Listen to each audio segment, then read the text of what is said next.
Okay, so here in Mississippi, they just passed the bill in a legislature that would allow schools to appoint certain leaders within a school to lead prayers before school events like graduation, prom, Christmas stuff, you know, all these different celebrations and ceremonies that schools have. I'm sure pep rallies fall into that category, all this stuff. And the governor, Phil Bryant, who turns out to be more of a neocon than Haley Barbour was. He makes Haley Barbour look quite moderate in comparison. He is pledged to sign this bill. So essentially Mississippi is going to try to put Christianity into public schools and break the separation of church and state. Now, a lot of people are, going crazy over this, and I can understand why, because part of our freedoms guaranteed under Constitution should keep us from having to endure any type of religious ceremonies that may offend us or that we don't agree with. Now, I really don't care one way or another what they do, but I know there are plenty of children out there that will be picked on because they don't take part in a prayer. If they're noticed not praying, they'll be bullied, they could be attacked. This type of shit happens all the time here in Mississippi. So, while this is a very bad turn of events for civil liberties, I believe it's an area of opportunity as well. Many of you probably know of the Westboro Baptist Church and what they do. Their entire family is made up of lawyers, and they go around and protest things, stir up trouble, and whenever they get barred from protesting somewhere or get attacked, then they sue people. And they make a lot of money that way to keep their church going. Well, I believe the same principle could be used for good as opposed to the hate that they push. If we had like some organization like the Freedom from Religion organization started up a group of trained lawyers and their children and brought them in, sponsored them to come into Mississippi and go to various schools and then petition these schools to be allowed to lead prayers. Well, we could start to show these people exactly what's wrong with removing the separation of church and state from schools.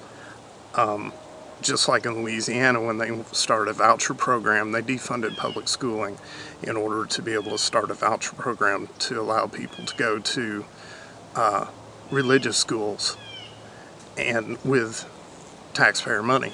Well, they started up, and shortly thereafter they suddenly realized, oh my God, people are trying to use this to go to Muslim schools. And we didn't mean that. It was only supposed to be Christianity. So, oh dear, think of the children. Horrible outrage.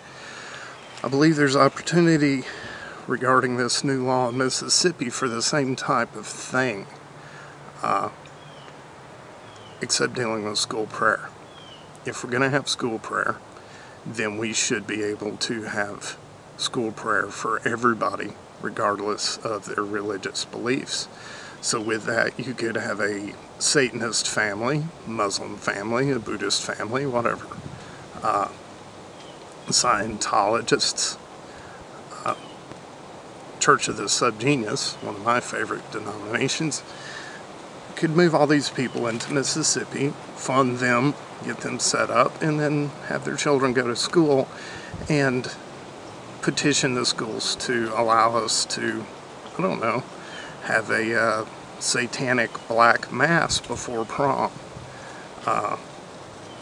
or some other type of something that is highly offensive to the Christians that pass this law.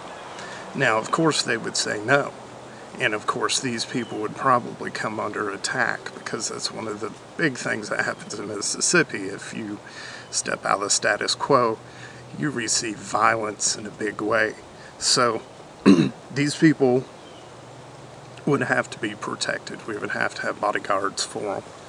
Kind of a witness protection program set up for these activists that would go into these communities and push these types of actions against this law, to show them that if we're going to be a free country, if you establish prayer within schools and make it mandatory, well, then you have to include all prayer. Otherwise, we're not a free country anymore. So anyway, I think that's what we ought to do. I think need to get Freedom from Religion organization, a couple other groups together, and find a way to fund some sort of action like this, and just go all throughout the Bible Belt every time they try to mess with the separation of church and state, and stage these types of petitions.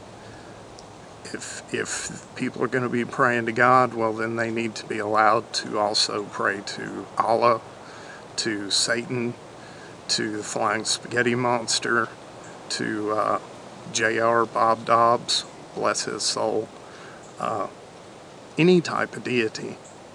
Otherwise, we're not a free country.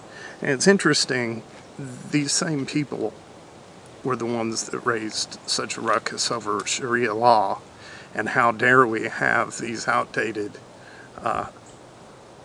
Muslim laws in our country, which, never was in danger of happening to begin with. But then they turn around and they whittle away the separation of church and state that much further. And they don't even realize what they're doing. So anyway, that's my idea on that. Let me know what you think. Maybe we might see something like this. Maybe we won't. Considering how things usually go in Mississippi, usually take one step forward, 4 steps backwards into the dark ages. So I don't expect much of anything to happen. But it is a hopeful thought. Anyway, thank you for watching.